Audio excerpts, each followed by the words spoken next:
Hello বন্ধুরা, সবাই কেমন আছো? আশা করি সবাই অনেক অনেক ভালো আছো।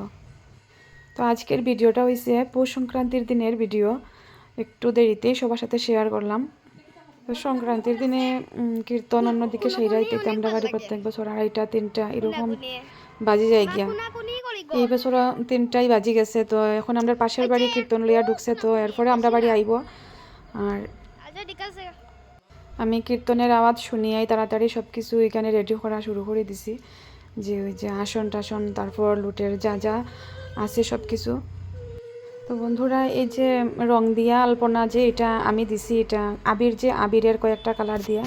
তো প্রত্যেক বছরই আমি এরকম আলপনা করি পৌষ সংক্রান্তির দিনে। তো কীরকম হয়েছে একটু কইও। এবার ভাবছিলাম করতাম না, কারণ আমার শারীরিক অবস্থা বেশি একটা ভালো না, ডাক্তার রেস্ট দিছে। তারপরেও দেখি ভালো লাগে না ওটানে একটা আলপনা না থাকলে সংক্রান্তির দিনে। কীর্তন লইয়া আইলে কীরকম লাগে জানি। তারপর প্রত্যেক বছরই দিছি, তো কীরকম হয়েছে আমার খুব ভালো লাগে করতে।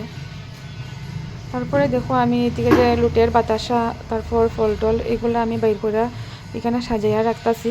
এখন আইয়া পড়ব কীর্তনের দল। আর এই যে এগুলা কিন্তু আমার শাশুড়ি, জেঠি শাশুড়ি, তারা ঠাকুর ঘরে আগে সব কিছু তারা রেডি করিয়া রাখেন থালের মধ্যে সব কিছু। তারপর যখন কীর্তন লইয়া আওয়ার টাইম হয় আমি সব কিছু এই বাইরে বাইর করি। এদিকে দেখো আমার জেঠি শাশুড়ি আইসেন। আমার কিন্তু এইসব কাজ করতে অনেক ভালো লাগে। তো আজকের ভিডিওটা এতটুকুই। সবাই কইও ভিডিওটা কীরকম হয়েছে। একটু দেরিতেই সবার সাথে ভিডিওটা শেয়ার করলাম। তো পৌষ সংক্রান্তির দিনের আরও ছোটো ছোটো ভিডিও আছে, সব কিছু শেয়ার করবো।